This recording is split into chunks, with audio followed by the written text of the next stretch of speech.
I need to ask you a question. Be curious, Drifters. Amelia's duel hits the front. Immature is coming right away for Damien Oliver. Bella Nipotina, and boy, doesn't she deserve this. The Giga Kick's got a strong kick. Golden Mile. Put him away. I'm thunderstruck over the top. Mr. Brightside has won the mile. And Militarize blows them away in the Champagne Stakes. And she's a class act, pulling right away Prowess. And Zoo Gotcha won it by 2.5. Zaki joined by Animo, who looks destiny in the face. So, could be a bit of a rushed edition. We don't really know. We'll play it by ear or year. Huh? Is it play it by year or play it by ear? Play by ear, I thought. Yeah. It doesn't need to be too rushed. Like, How many times have you seen DMAs? I reckon probably 5 or 6 times. This will be, the 6th or 7th. Right. Because we saw him earlier this year. Yeah, we did. They were supporting Arctic Monkeys down in Sydney. Mm-hmm. Yeah, so seeing them tonight, Drifters. My favourite band. So get around them. It's good stuff, right? Yeah, it's good stuff. All right. Is there any omens that will pop up on the weekend in relation to DMAs? Potentially. Have I identified them as of right now? Not as yet. Not as of yet. But they might present themselves when you're at the show. Yeah, well, exactly right. But also, who I'm, hanging around with on Saturday. There's a birthday boy who tends to find and form in the most bizarre places. Is Narromine running this week? That's what I was That's what I was alluding to. Maybe there's some DMA's omens in regional tracks. And his cousin's there. Sarge. Tweedledee, Tweedledum. Of Satay chicken fame. Pad Thai. Oh, is it Pad Thai? Wrong cuisine. Where was Pad Thai running that day? Oh, God knows. Somewhere bizarre. Yeah. It's frustrating. I nudged him into it. And it was paying like $8. And he's like, oh yeah, I'll give it a go. And I thought he'd put $10 on it. Anyway. Should we whet the appetite a bit? Mm-hmm. 3/4 of a length away. Then came Animo, who's still 2 lengths off the pace, but coming into it, followed by Maximal. Supremely confident. Yeah. 300 metres to As soon as he go. drew a gate, I knew he was winning. Who's joining in? Back behind them, Young Berta. Around the turn, Zaki, joined by Animo, who looks destiny in the face. At the 150, Animo takes Listen the to the lead crowd. from Zaki. Yeah. Alligator Blood, I'm thunderstruck, but it's Animo clear. I'm thunderstruck. Well- Animo holding on, Animo. This time for the big A. What it promotes.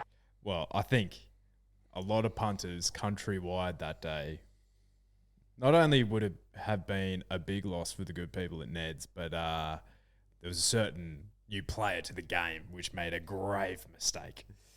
Yeah, they certainly did. Idiots. It serves you right. Hope you're reeling. Well, where are they now? Yeah, where actually are they now? Well, this guy who I'm wearing on my hat, if you're watching on YouTube, Drifters, Animo, we know where he is now, doing some of his best work. Of course. At Darley? Yeah, at Yeah, Darwin. of course he would. This is I remember talking to you. This was a year before the race, before we started the podcast rather. And I remember saying to you, because I think you were on the fence between this is the 29 Cox Plate with Lee Gracheur, and I remember because we had our Group 1 tipping comp, right? And it's like if you're last in that or whatever, then you have to do whatever. And I remember going to you during the week. I'm like, this thing just, the more I look into it, the more this thing wins by. And you're like, stop telling me that. Because you're on the fence between VE and Castelvecchio. I think you land up going Castelvecchio from memory. Yeah. Gracheur still got 4 behind her. Danceterius trying to stoke up. Castelvecchio moves up and takes the lead, approaching the turn at the 400. Arrogant. Castelvecchio from Magic Wand, Blackheart, Bart, Mystic Journey. They were followed by Danceteria, and Lee Gracheur is running on. Castelvecchio into the straight at the 200. A length Magic Wand. Lee Gracheur down the outside. Castelvecchio a length, but here comes Lee Gracheur. Lee Gracheur stomps up, and the land of the rising sun wins the Cox Plate. Lee Gracheur by a length. How good's that? She got absolutely jammed as well. So apparently on the Japanese in Japan, she started at $1.50 on their tote over there. Similar to Romantic Warrior. Yeah. Like in the Turnbull. And it's another World Pool meeting as well. So God knows what price he'll start on the tote. So if you're interested, if you're liking something, I reckon outside of Romantic Warrior and I reckon the O'Brien horse, you could get Victoria Road. Yeah, I reckon, and potentially Gold Trip, just because he's running around every week, and he's run fourth in Arc. I reckon if you like something outside of them, you could actually get a pretty decent price on the tote this weekend. But I'm more of a fixed odds guy, Yeah, I just like to know what I'm getting back when I pick another winner. That's true. Should we get into the great race? Mm-hmm. I reckon we should do a little runner by runner. What are your thoughts? Yeah, mate, let's do it. Is this your favourite race? Cox Plate. Ooh, that's a good question. I like how they've reduced it to 12 runners.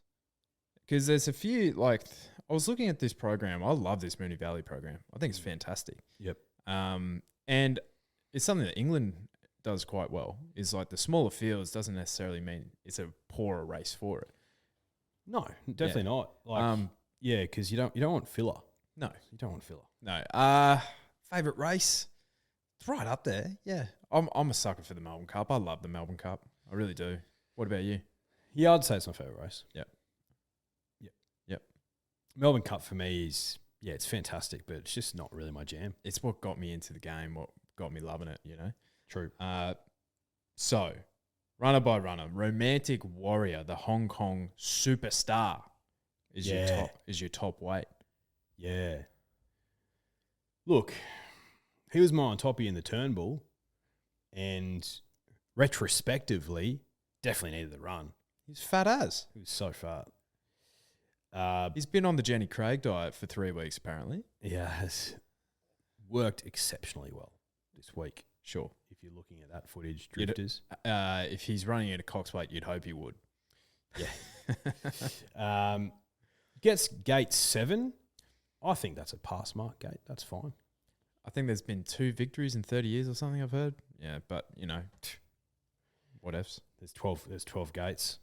Exactly right. So that's a great point by you. So you prefer 7 over 12, right? yeah, 100%. Yeah. Yes, he's a winning chance. Yeah? Yep.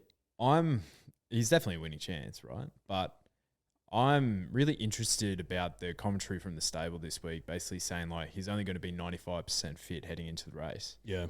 Is that them just having a bet each way and going if this thing gets rolled, we weren't prepared or we weren't set up for success? I don't know. I don't read too much into that. I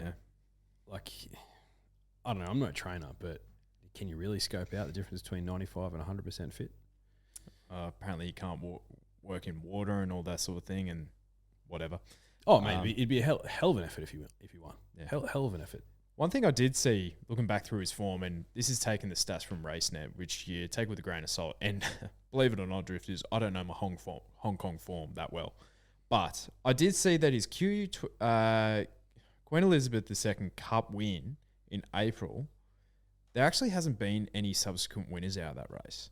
Now, you'd think in 6 months, there would have been a lot of that field would have run again, right? Yeah. And if you look back to his previous run prior to that, there's been 2 subsequent winners. So it's obviously he's been versing some pretty top quality animals, but the form actually hasn't been franked to an extent. So I just found that a little bit interesting, a little bit of intriguing that I haven't actually heard anyone talk about. Number 2 was Zaki.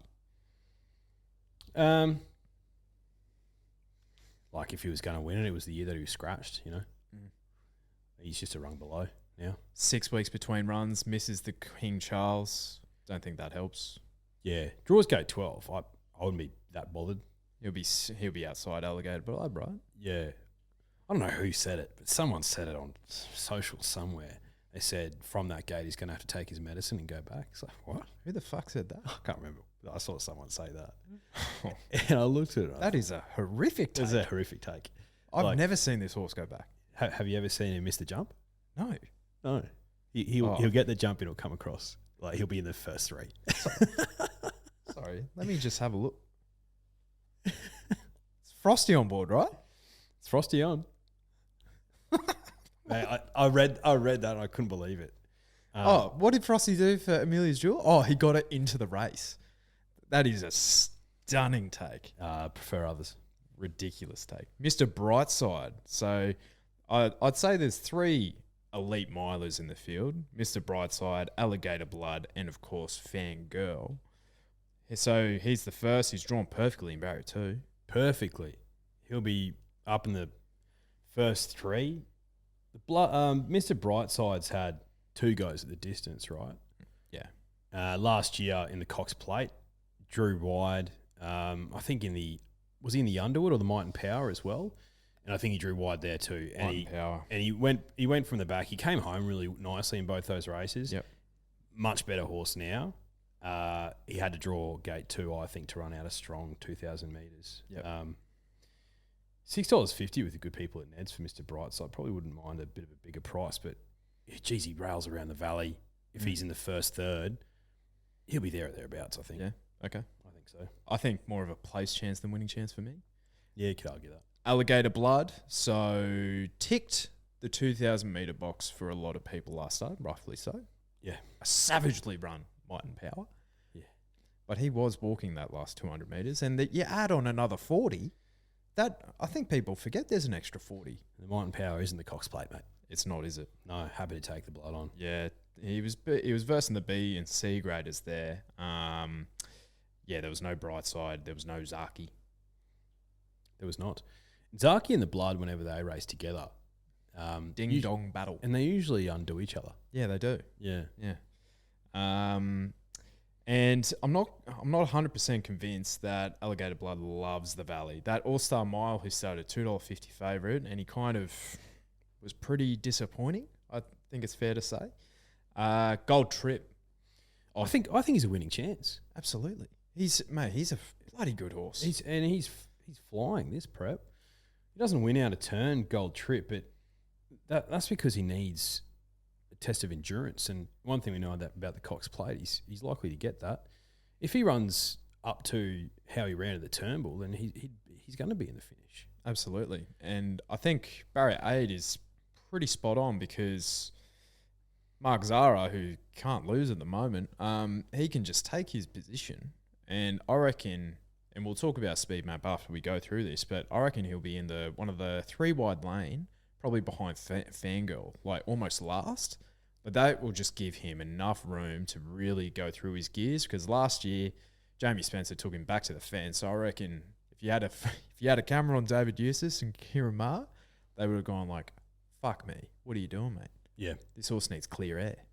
Yep, exactly right. Yeah, he's definitely a winning chance. My Oberon. No thanks. Yeah. If you like this horse, it did have a sensational debut win in Australia around the Valley.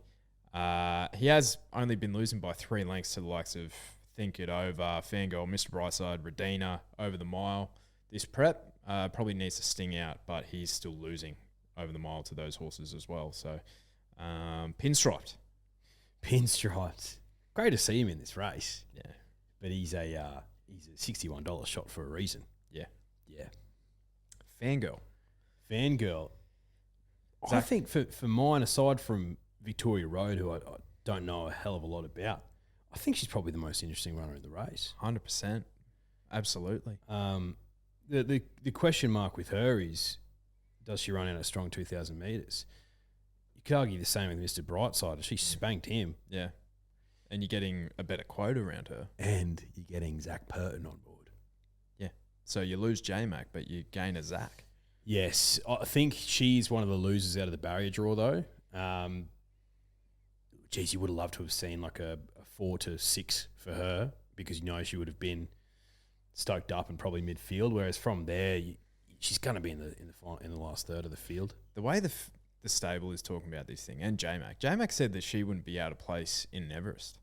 So I reckon she was in conversations for that. That's how good she's going. Yeah, she's in career best form, mate. Yeah. And we saw that last start. Yeah, and look, I've said it a few times this spring, and I'll say it again. Like the transition from if a filly or a mare is good enough to run in Group 1 weight for age races as a 4-year-old, they'll take so much improvement out of it into their 5-year-old season. And she's a classic example of that. She's a winning chance. If your query is, does she run out a strong 2,000 metres? Well, I haven't seen anything to suggest that she doesn't. Absolutely. And she's going to get a good track where she's never missed the top 3. Yep. Purton on, yeah, you're getting $8 to find out as well. She's a great each way play. Absolutely. Jewis. Yeah, look, Ollie's last Cox Plate ride. Wouldn't that be something? But I would be furious.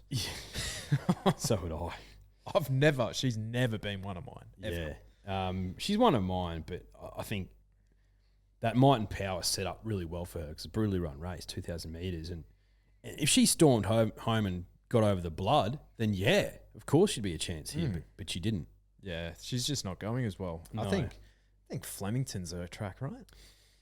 Yeah, and gate 1 for her, like she's going to need the brakes at the right time. So, and there's just others that are just better than her. Victoria Road for Aidan O'Brien's stable. Blake Shin on board. Blake Shin. Now, this horse about a week or two ago was about 20 or 30 to 1 in this race, and he has been absolutely spanked. He's got pretty good overseas form. Without, I'm not someone who's read into it in too much detail, drifters, so I'm just an average punter like you guys. He gives me sort of State of Rest vibes, but I'd say State of Rest CV coming over was better. Well, won, a Group 1 in the States and in Europe, I think? I think he did win one in Europe as well. I'm not sure where. Yeah. And he just beat Animo. Yeah. Right? So I'm happy to take Victoria Road on. I can understand the interest and the intrigue around him. He's drawn perfectly. Aidan O'Brien's arguably the best trainer in the world, and Blake Shin's arguably the best jockey in the world. So for that reason, you got $12 with the good people at Ned's. Like, I wouldn't argue against it. Absolutely. If someone chucked him on top.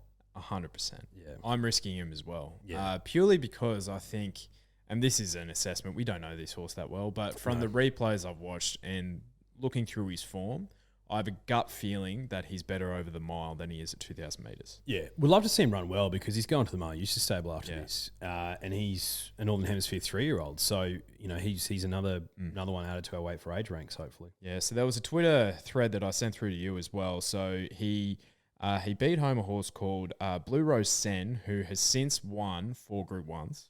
So obviously, like, that form stacks up. He ran over 2,000 metres at Deauville against the ARC winner Ace Impact. So, and that horse has now gone to stud. as they do. And he actually started like second or third favourite that day.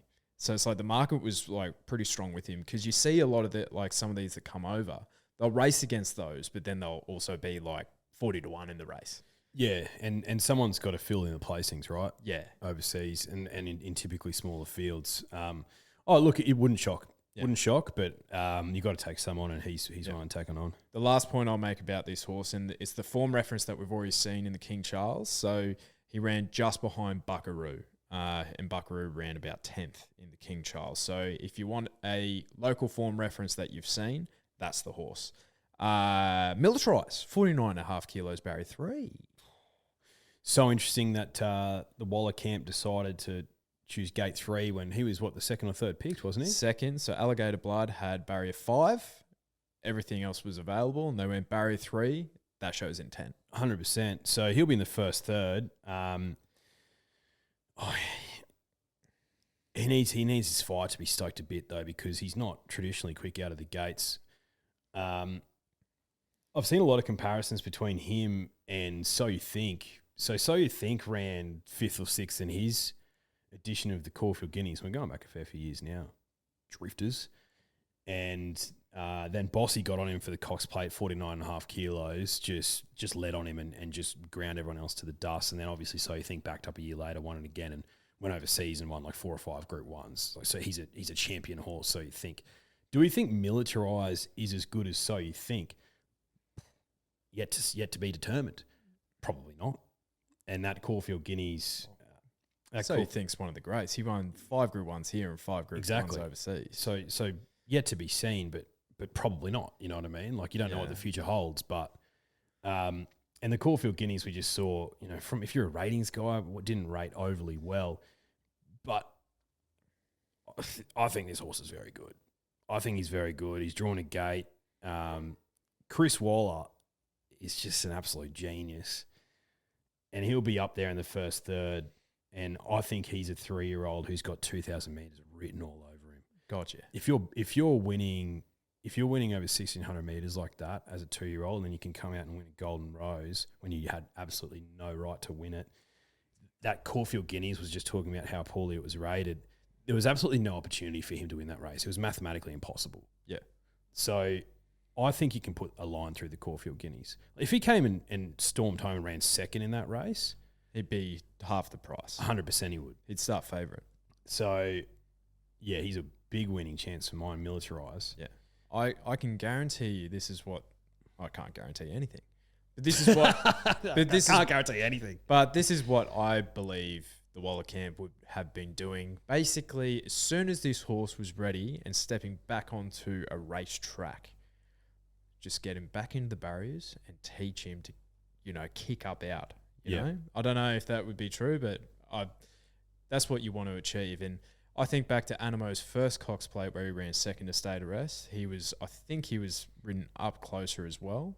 That's the position you want. You don't have to lead on him. Like, there's going to be enough pace there. Yeah, no. And look, Zach Lloyd was absolutely butchered on social media for a couple of his rides last weekend. And how often do we see in the game? Redemption. How often do we see in the game a week later? It's such a long time in horse racing. Yep. Huge winning chance. He just profiles so well for the race. Yep. King Colorado. Just wrong barrier for this horse. I can see him, and we'll get to it right now for our speed map. So I think I have Alligator Blood leading on the fence. Outside of him, I believe will be Zaki or King Colorado. I think Zaki will have the quicker pace. Then from there, I reckon King Colorado will probably be looking for a spot. So he will probably start that 3-wide line. Behind him will probably be like Pinstriped. And then I think Mr. Brightside, one on the fence. I think you've got Alligator Blood in the one position on the barrier. Yeah, exactly right. With Zaki behind him, Mr. Brightside in behind Alligator Blood. I think Romantic Warrior kicks up and takes that 1-1 position, the perfect spot. I think you're right about King Colorado kicking up. Pinstripe for me, do you just go back? I reckon if you get 3 wide with cover, I reckon you take it. Yeah. And I almost see like Fangirl behind Pinstripe 3 wide, and then Gold Trip just blast out wide. Yeah. Just stoking the fire. And then you can kind of like, I reckon Victoria Road might be midfield, but yeah, I think the ones who have drawn perfectly are Mr. Brightside, Alligator Blood, Romantic Warrior, and they're probably the best. Militarize obviously will have to do some work early, and you just want to see him about midfield, forward to midfield, I'd say. Yeah, if you're Militarize, you're behind Mr. Brightside, like that's the perfect place to be, I think, if you want to, because you can either get on the back of Mr. Brightside as he starts peeling out and trying to get past Alligator Blood, or you can go on the inside of the Blood. You know what I mean? So Zach Lloyd will have the option to go in or out. Think of Animo. Animo took Craig Williams was on that day and took an enormous risk going on the inside. But with these 3-year-olds, you have to you have to take the risks, and you have to make sure that you're up on pace and give them every single chance, because it is weight for age. But the 49.5 kilos, I think, is different. Yep. I think it's so different. So yeah, that's. I think you're right with how it's sort of mapping out. And then Mike Oberon's drawn gate 4. He'll be about midfield as well. Jewis will probably be towards the back with the likes of Fangirl, with the likes of Gold Trip. But yeah, if I'm looking at this race, I think Romantic Warrior's got the best run in the race. 1-1. Yep. Stalk to speed, get some cover. Yep. He's He's drawn the best in my humble. Yep. How much pace do you reckon there's going to be? Yeah. I don't know. I think what we've learnt with Alligator Blood is like if he gets a soft lead, it kind of undoes him a bit. He wants to be pedal to the metal. Yeah, but he's had two not horrific, but like two really testing runs. Like how much is left in the tank? Especially 20-40, extra 40 meters. Like I don't know. I keep underestimating this horse, and if he wins a Cox Plate, my God, he's one of the best horses I've ever seen. Yeah. Like, but I'm happy to take him on. But yeah, I think they'll be genuine enough speed, especially if King Colorado's, I reckon, the determining factor there. Because if they just go like we're leading it, whatever cost, then yeah, that'll be fascinating. 100%. And yeah, you're right. King Colorado and Militarize as a 3-year-old's like being up in the first third. If we are right with that, then yeah, the other jocks will be thinking like, shit, we need to put on some more pressure. You know what I mean? So your $100 strategy. I'm fascinated. I was just looking through and the ones that I'm risking, I'll start with that. So sure, I'm risking Gold Trip. Yep. And I'm risking Fangirl. Okay. Both are winning chances, but you can't have them all, right? No, of course you can't. Risking Alligator Blood. Yeah. So am I. Yeah. So Romantic Warrior's on top for me. I just think he's drawn perfectly, and you know, if he comes on a lot from that Turnbull, where let's be honest, they were going so hot up front, and he had the top weight, and he was fat as a bus. He still held on for fourth. You know, if he's improved as much as what the chatter is, then, like, in theory, he's the best 2,000 meter horse in this race easily. Like, yes. So I'm just going with, you know, my rule of thumb, which is generally who's the best horse in the race. I think he is.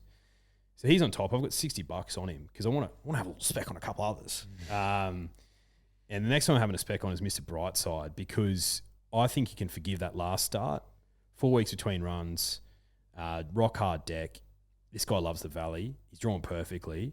He's gone to another level this prep. I wish he was a bit of a bigger price, but I'm going to have $20 on him as a saver. And then I'm going to have a saver on Militarize as well. When he won the Champagne Stakes, I don't know when I said it, but maybe on our review podcast, I was like, this horse can win a Cox Plate. And that was a while ago now. So I'd be an idiot to not have him in my strategy. And I thought you were an idiot at the time, but as my selections will suggest, I've very much come the other way. I'm going to play the race. I haven't really determined it yet, but Militarize is my on-top selection, clearly. I'm just backing my gut with this horse. Soft draw, 49.5. We just see it time and time again. If they don't win, they run bloody well. They do. Yeah, and he just fits that Champagne's kiss. Like, I see those, and you mentioned it before, people putting a line through the Caulfield Guineas. Like, he was clearly the horse that you wanted out of the race. Albeit like King Colorado beat him home. But I think in this type of field, which is pretty decent field, he's the one.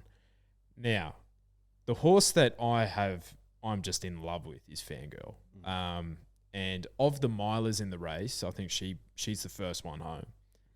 Because if it race 9 in the day, the wet weather's pretty much done in Melbourne now. There should be enough juice in the track, but if it gets rock hard, she's the one for me. I'm risking Romantic Warrior just because I just have a gut feeling that this horse hasn't come up right. And he was beaten 4 lengths in that Turnbull.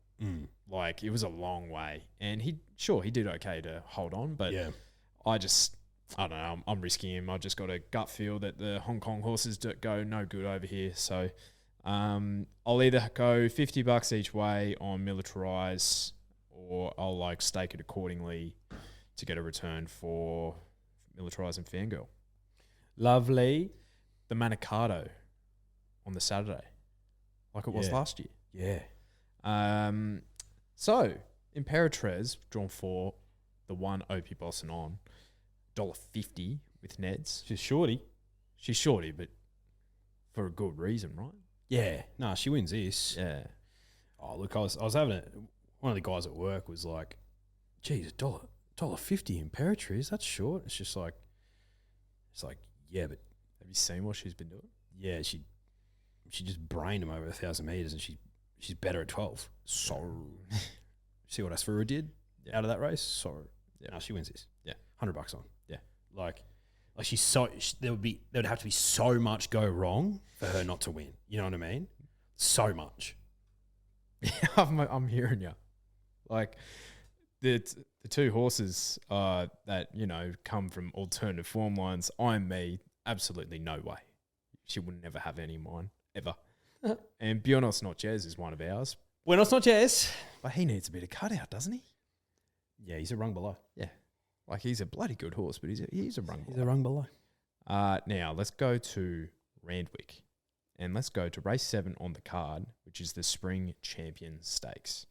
Now, the 2,000 metre start at Randwick is that tight turning bend as well. So you want to be a little bit careful on your barrier draws and that sort of thing here. So Tom Kitten is your $2.40 favourite, barrier 1. I think that's pretty decent for that horse. I reckon he could take a midfield position, and then just if the gaps come, he'll be in the finish for sure. 100%. He's got Adam Hippopotamus on as well. Hungry hippo. Yeah, so Hungry's going to he'll stoke the fire, mate. He's a good leading jockey, so he'll get him out of the gates. An interesting, intriguing booking for mine.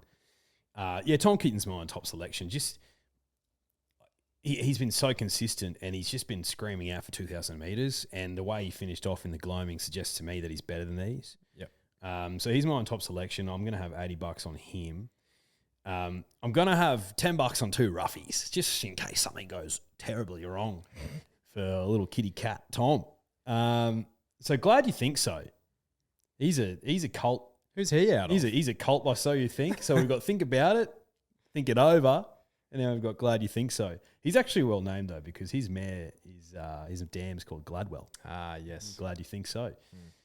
He's still got his nuts, and he looks like his daddy. Yeah, okay. He looks like his daddy. Oh, For that reason alone, got a tenner on him. Same silks. Same silks as well. You don't see them around it there that much. No, not at all. So he was 4 weeks between runs in the gloaming stakes.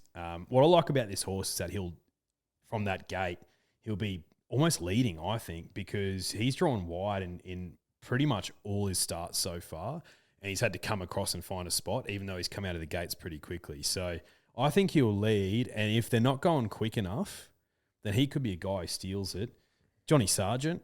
Jeez, he's good with the stayer, isn't he? Yeah. I've heard those rumours. Yeah. So glad you think so. I'm going to have a little tenner on him. And then Port Lockroy. Kenzo form. He missed out on the gloaming. He was originally going to go to that race. And then I think for whatever reason he was scratched. And he ended up running in a midweek over 1,800 metres. And he spanked the older horses comfortably. Annabelle Neesham, she's due for a win. So I'm going to have a little tenner on Port Lockroy as well.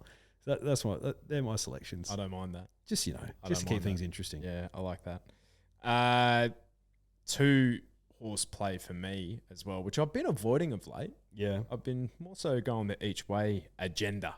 But I think I'm happy to take on the likes of like Raf Attack. I think he's had his breakfast the last couple of times, just drawing in tight and being on speed, but he's drawn out wide. He's drawn completely terribly. Tom Kitten, $90 on, just because I think he's the best horse in the race. If Nash is saying that this could be the best horse I've ever ridden, then I'm sitting up and I'm listening. Piero's listening as well from the bloody breeding barn. Gee whiz. But the one that I am also having a spec on, which I did highlight in our review podcast, was Cap Ferret. So that's number 8 for Chris Waller as well. Hit the line just as good as Tom Kitten as well. It is a maiden though. They're the 2 that I'm playing. 2 to Levita. If you like her, she has come in Oaks Market. So, she's the only filly in the race, but she'll be heading to the VRC Oaks after this. I think she's still around $13 in that market. So if she runs third, or she even runs like a bowling race here, she will be favourite for that race. 100%. Chris Waller just working his magic. All right, shall we go to the Valley on Friday night? Friday night, Valley. Leslie go. Leslie. Now, Leslie go to Leslie Race 5 for the Leslie Chautauqua Stakes. He does not Leslie go out of the gates. No. Chautauqua. 1,200 metres listed. Now, did you have any firm opinion in this race?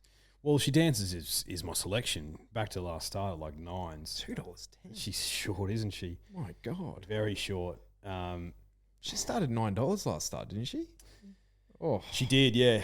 yuck. Another horse who I had a little spec on that night we were at the Valley was Semillon. Remember? Yeah. He was a massive price. Ran Yeah. third. Yeah, it's $15. He's $10 here, so he could run a really good race. What about ranting? What about Lombardo? Oh. So look, I think She Dances wins, but $2 is short, so I'm not going to be whacking that irresponsibly at all. Drifters, I'm going to be responsibly probably letting this one go through to the keeper on Friday night. Interested to see how Semillon goes at a big price. I'm having a little spec on ranting. He got back into the winner's circle last start, and the start before that, he was 2 lengths behind Benedetta. Benedetta, That's pretty good. that's good form. Yeah, I think that. And you saw She Dances. She beat home Rose Quartz last week, but the start before that, she got beaten by Vivienne, who fell in a heap last weekend. So is that form a little bit suspect? Potentially. The JRA Cup, race 6 on the program, 2,040 metres, Group 3. Now, did you have any firm opinion in this race?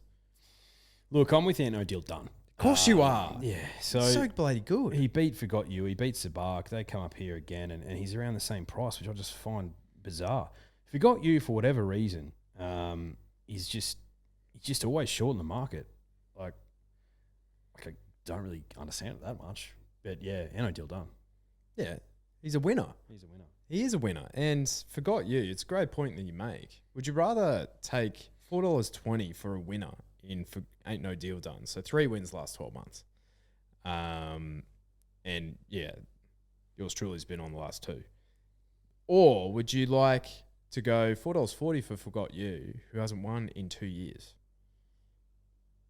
That's the question I ask you. Do you know what?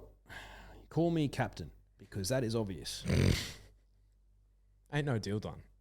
It's a bloody good horse, Drifters. And I think he came back from attendance. So shout out to the Freedmans for getting that horse back. And Well done. that horse, that stable is flying. Now, the Moonee Valley Gold Cup, 2,500 metres, Group 2, set weights, penalties, race 7 on the program. Any strong thoughts here? No strong thoughts. Tough races. Not for this one. Yeah, tough race. So you got Future History is just 10% just sold him for $200,000 for the Melbourne Cup, which is unbelievable. Oh, look, yeah, he won last start and he had everything go his way. So happy to sort of let him go around without me. Like Luna Flair, she's the $3.70 favourite. Yeah, on her way to a Melbourne Cup, she could win this, but I don't really want to dive in. What about Shiraz going around at 20s? For Sneesby Racing. Sneesby Racing? If you haven't listened to that, then what the hell are you doing? Now on all podcasting streams and on YouTube, interviewing the one Craig Sneesby about horse ownership and the like. We talked about Shiraz's name came up a couple of times. Solcombe. Yep. Snowman. Salino. There's a few racing this weekend in the colours. So look, I might have just a little spec on Shiraz just as a little bit of an omen bet. Sure. That's about it. Luna Flair is the one I want to see run really well because, as I've said to you, I've got a nice little futures play into her for a last leg as well. And I think she's around $13 for the Cup. That's still a bit short for mine. But $3.70 here. You know, she's starting to get into her right distance range. I can understand that. The other one that I could forgive for being a little bit flat-footed last start was Athabaskan. So I could almost have a bet on him and have a Quinella between the two. because he just got way too far back. Way too far back. In that part Cummings. It was impossible for that horse to win. Way too far back. And First Immortal, who couldn't run past Future History, has come out and failed today in the Geelong Cup as well. So, yeah, I'm happy to be more forgiving of those ones running on, which Athabascan ran on pretty decently. Barrier 1, Frosty on, can be a bit closer to the speed as well. Now, let's go to the Valley on the Saturday. There's always the English banner and that sort of thing, which is just like put your hand up and pray for the best. But let's go to race 3, the Tessio Stakes, 1,600 metres Group 3 for the mares. Any strong thoughts here? Geez, Wishful Lass has come up short again, hasn't she? Yeah. And she was awesome for us. She was great. A couple of weeks ago.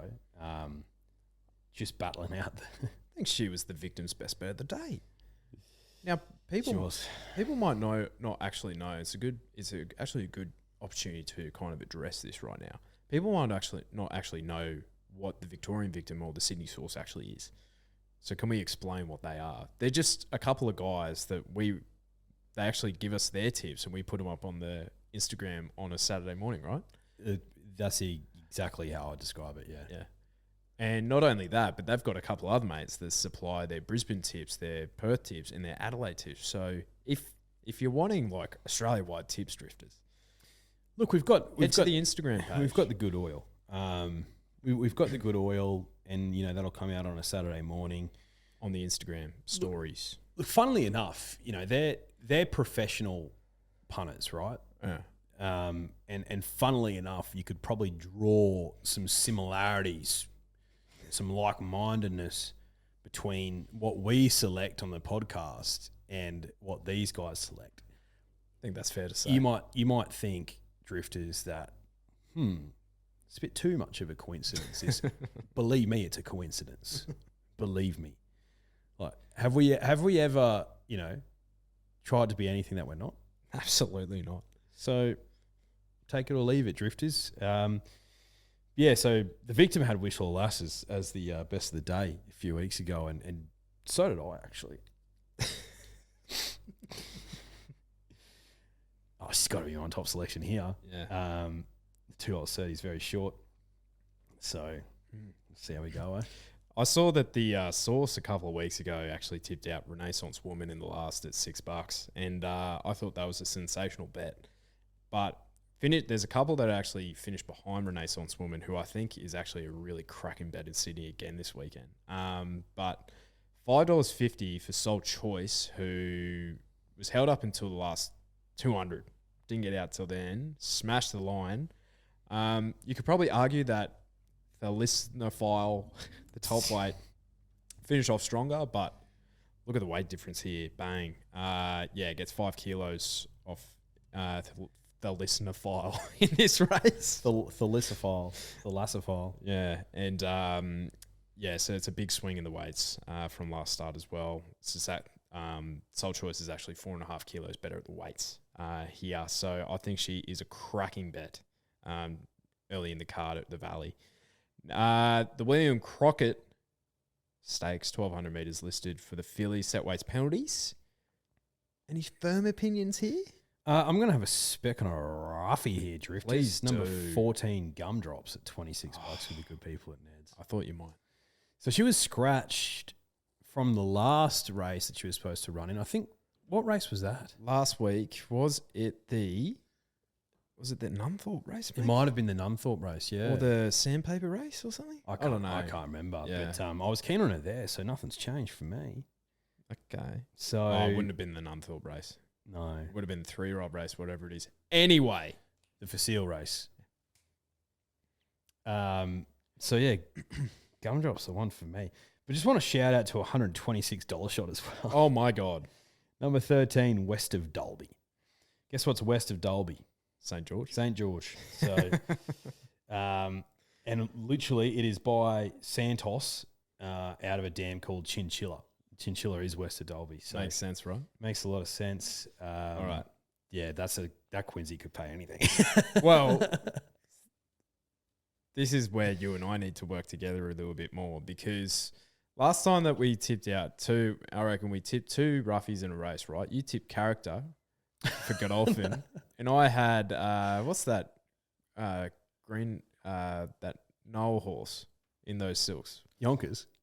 Was it Yonkers? I don't think it was. I think it was racing in Brisbane. Anyway. What is that horse's name? It runs really well in Brisbane as Yeah, well. I know. I need to look this up. Yeah. I'll go What's crazy. it called? All right, character, and we'll look up his form because he won a race. All right. Oh, I'm trying to think. Oh, that's really frustrating. Let's have a look. It was Big Boy Roy. Big Boy Roy. That Quinella would have paid anything. Oh, I think I remember. Do we want to look at it? Yeah, look at it. Oh, no. $94. It's the biggest two tickets here. And to put salt in the wound, you couldn't get on. Didn't get on. Paying a fortune as well. Okay. Oh, Mackenzie Jones, Unforgiven. So I've got one of double figures here as well. Oh, so lovely. We might have a Ned Same Race multi and put it on the Quincy as well. Floozy for Price Kent Jr. Ollie on. Only out of, maiden grade, but put him away pretty impressively. So, steps up here to the big smoke, but, could do a job. Well named. Floozy. Yeah, I like it. Yeah. Out of Catchy. Catchy won what'd she win?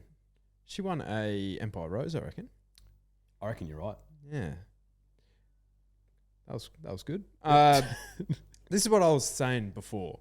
You don't need a big field for it to be a cracking race, and that's what the Crystal Mile is. 6-horse field.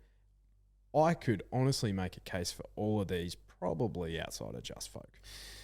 Yeah, no, you're dead right. Tuvalu's a Group 1 horse. Antino nearly won the Toorak handicap. I think he'll prove to be a Group 1 horse with time. And then you got the Kiwi, Prowess. She's my on-top selection here. Full respect to Tuvalu and Antino. I think she's just got a bit of brilliance about her, this girl. She resumed after having quite a hampered, preparation before getting it underway. Soft 7, by all reports, is more like a heavy 8, heavy 9 over in New Zealand, over 1,400 metres. This girl is like a fangirl, needs a dry deck, which she'll get on the weekend. And yeah, as she gets out over further, she'll be harder and harder to beat. And I'd much rather take basically $4 for the good people at Ned's with her than the shorter prices with Tuvalu and Antino, respectively. Yeah. I found this near impossible because I could make a case of so many. If I had to put one on top, and the one that we might put in a Quinella, that just the value's not there, but Antino, just because, I think he's racing really, really well. And Blake Shin just kind of figured this horse out. I think he gets on with this horse quite well. Yep. Now let's go to race 6, the Phillies Classic, 1,600 metres, Group 2 for the Phillies. Probably say that some of these would probably be heading to the Oaks, but some would probably be heading to the 1,000 Guineas as well. Any strong opinions? No. It was tough, wasn't it? So tough. Maybe the Mara Eustace thing, broadcaster down the bottom. Also didn't mind Poifict a few weeks ago when it ran third in the Jim Maloney Stakes, but then ran last in the start after that. So, slow recovery. Yeah, so they usually bounce back from that. So you might have an each way play there on Poifict, but no. Lucky this isn't a leg of the quaddie, I'll say that. Yeah. I do have two that you could probably bet, stake accordingly to still make a profit. One is broadcaster, as you mentioned. So Arctic Glamour was just absolutely brained him in Sydney a couple of weeks ago. And she goes round as a pretty short favourite in the calendar Presnell this weekend as well. But the other one, who I thought looked absolutely gone the entire length of the straight at Flemington, was Aprilia for Andrew Forsman. Ollie on, that's the Zardozi race where she just blew past it, but only lost by a length and a half there. and stuck on pretty damn well. I reckon either one of those could be the winner here, but it's not a race that I'm too keen to play on. I don't have a firm opinion each way. Group 2, gee whiz. Yeah, it's tough, isn't it? All right, the Moonee Valley Vars. 10 horses start, 2,040 metres, a fantastic lead-up race. A fantastic lead-up race, typically into the Victoria Derby. And what did I say to you last Sunday? Verdad. Not just that, but a few horses from that Caulfield Classic, they'll back up into this race and then they'll back up again into the Derby. You have Sunsource, the winner out of that race, and not even the winner, had a decent blow after the race, but also Apulia coming out of that race. Yeah, interesting. Port Lockroy's in this race as well, dual accepted drifters, so just keep that in mind that I was pretty keen on it in the Spring Champions. So if it runs here, probably will be my top selection. If he doesn't, I'm prepared to forgive Snowman from his last start. Just didn't look comfortable, I'd say, in the gloaming stakes. Big tick is J-Mac going on and draws a pretty good barrier, I think, for him because he can just not be sort of tucked up in on the fence. He can be on the outside of some ponies. So that's how I'm seeing the race. Happy to take on Verdad, but I admit that he's going to be terribly hard to beat. And yeah, could go on to a derby, I guess. Yeah, I think so. I think Verdad's the one. He's the horse to beat. Probably, I'd rather bet on him in the Victoria Derby than in this race, to be fair. And I have, accordingly. So, yeah, Verdad's the bet for me in the Victoria Derby. I have a lot of time for this horse, but it is super tough for a horse in their first preparation to go into a derby and win it. So I typically also like the profile of a horse that, has had 1 to 2 starts, gone away, Put away, and then come back. And they're little bit more battle hardened, which, looking at the profile, Snowman fits it. And Snowman for Sneesby Racing, I think it makes sense, right? Yeah. Race 10 is the Red Anchor Stakes, 1,200 metres Group 3, set weights penalties for the 3-year-olds. Now you have a few different form references here. Now, Barber is dual accepted for Sydney as well, as it typically is every single time he goes around, which makes it really, really easy for us to do form. Mahaba was an impressive winner at the Valley when we were down there. And, he was one of those horses that you could forgive on that windy day at Flemington as well. And another horse that you could forgive for one poor run is Archo Nacho. I think so too. Yeah. Yeah, I think you can forgive both of them. I was taken by Mahaba when we were at the Valley, and Brave Mead's franked the form since then. So easy bet, right? Yeah, I think it's an easy bet for me. I'm happy to be with him in the race. I've got an eye on another horse at a big price. Snippety Legend, obviously in the Bonho Silks. Zach Purton on. Hello. I watched that race where he ran second to the instructor, Sandown Hillside, earlier this month, and thought there was something there. So 31s for the good people at Ned's. I like it. Mahaba, I've been a big fan of this horse for a long time. He's an easy bet for me to have. Scared to death of Archo Nacho. But yeah, I can forgive a horse for one poor run. He just wasn't comfortable that day, much like Snowman. True. And I reckon they almost would have raced the same day that day. Potentially. Now, let's go to Randwick. Now, we are starting at Randwick in... We are starting in race... 5. Race 5, thank you. Race 5, which is... The Brian Crowley Stakes. Thank you so much. It's a listed race. 1,200 metres. Set weights and penalties, 1,200 metres. Now, Barber, top weight again. That's what we're talking about. Yes, he is. I liked the look of number 6, Keenan, in this race. He's pretty lightly raced compared to a few of them, but what I liked about him is that he's out of the Waterhouse and Bott stable and he's going to lead Keenan. he's coming out of Kenzo form again, but like the way he put him away there. He sort of, I think he won by like nearly 2 lengths and was sort of getting away from them as the race sort of progressed. So, yeah, Keenan's the one for me. There is a sensational bet in this race at double fit. I'm shocked at the price they put up here. Number 9, Fire Lane, $15. This is a stupid price, drifters. Jump on now, please. Let me read out some of this form. Tis Invincible, beaten 1.2 lengths. Tis Invincible in the Furious Stakes, beaten 3 lengths. Osmosis, beaten 2.5. Now, let me look through this field. There's none of them here. None. Went dropped back in grade to get her confidence back in a benchmark 72 and won pretty damn nicely. Barrier 2 can get closer to the speed. This is a sensational bet. Fire Lane. Keen. Cool.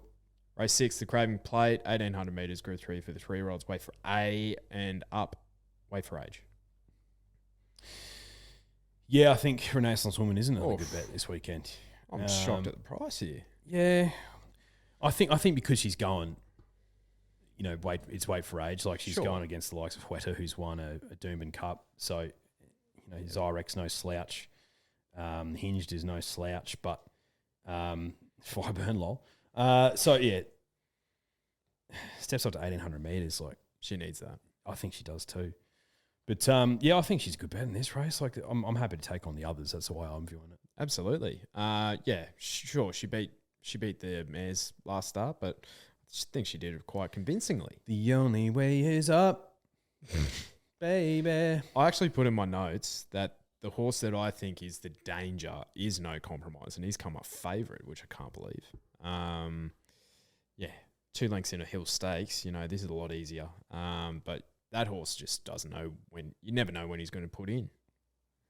Oh, it's not a quaddy leg, thank God. Race 8 on the program is the Invitation. So this is for the fillies and mares set weights penalties over 1,400 metres.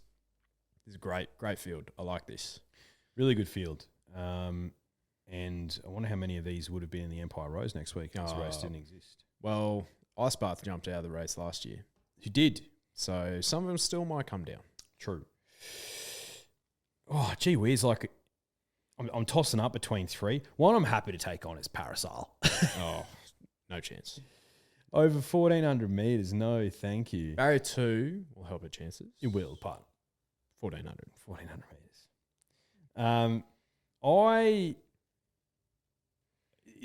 Espiona coming out of the Everest, like if that didn't flatten her, she'll be terribly hard to beat. She's been elite this prep. She's been so good. And I think 14 is definitely more her jam than 1,200 metres. So she'll be so hard to beat. Magic Time, obviously drifters, we're a big fan of that filly. Harder here. Way harder. So much harder. And you probably wanted to see her draw closer in. And you'd also would love to have Odd Nash on board. That's all I'll say. Opal Ridge, obviously I'm a massive fan. She ran really well in the Kosciuszko, second up here. So I think she's a winning chance too, but like Espiona's coming out of the Everest. Yeah, exactly. Not the Kosciuszko. Yeah. Which mountain's bigger, mate? Mount Everest. I know that one. That's a So good point. Espiona for me. Like we see the form out of the Everest every year. It's so good. Stacks up, doesn't it? Oh yeah.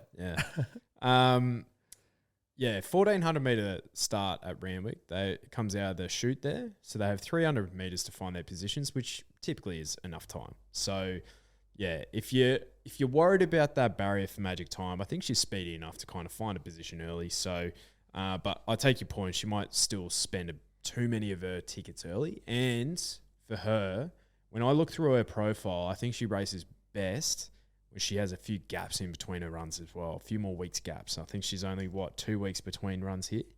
3 weeks. So, yeah, I'm happy to risk here. Happy. So, Espiona, as you said, I'm actually tipping a bit of a day out for Kieran, but we typically see him ride best when J-Mac's not in town, Nash is on a holiday. So makes a lot of sense. It does. TC's not here. No international raiders in Sydney this weekend, mate. Roots is the other one. Chuck in your quaddie. I'm convinced she's going very, very good. Would love to have seen her over a little bit further, so I can understand why she's still at the $8. Alcohol free? No, I'll be sinking piss. $10 million for you, Long. The calendar Presnell. 1,600 metres group 2 for the 3-year-olds. Few dual acceptors here. So we see Snowman accepted here as well. Not sure where he goes, to be honest. Well, he's drawn pretty decent here. He's drawn pretty decent here, and this is not super easy, but easier. So we'll see. But if he's not here, Arctic Glamour is a smart little filly, isn't she? Barry 1. Yeah, not ideal, but Kieran on. Also not ideal. Stable. Look, despite all that, Have a good one. She was just better than him. So, and you looked at the acceptances or the nominations for this race earlier in the week, because it's worth so much money. There was like over 100, and it's come down to 12. I think Arctic Glamour's scared a lot of them off. Yep. So the one I will make a case for, which I've made a case for all prep, is Ducasse. But Barrier 12, this horse just cannot draw a gate. Refuses to. T. Berry on though.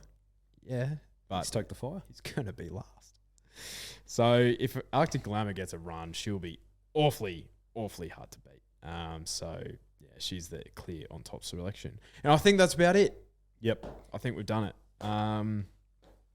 I like it. There's a few I like this weekend. A bit more confidence than previous weekends. Yeah, look, all I'm going to say is I was more confident in my Cox Plate selection last year.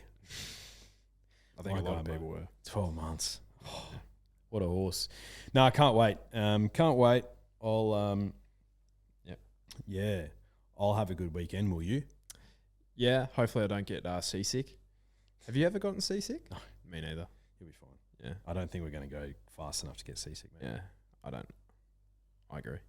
Yeah. Review podcast on Sunday. Thank you to those who left a review, left a 5-star rating as well.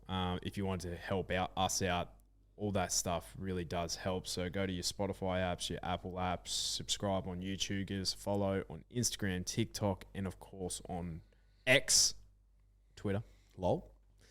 But we'll see you Sunday for the review show. See you, Drifters. Good luck this weekend.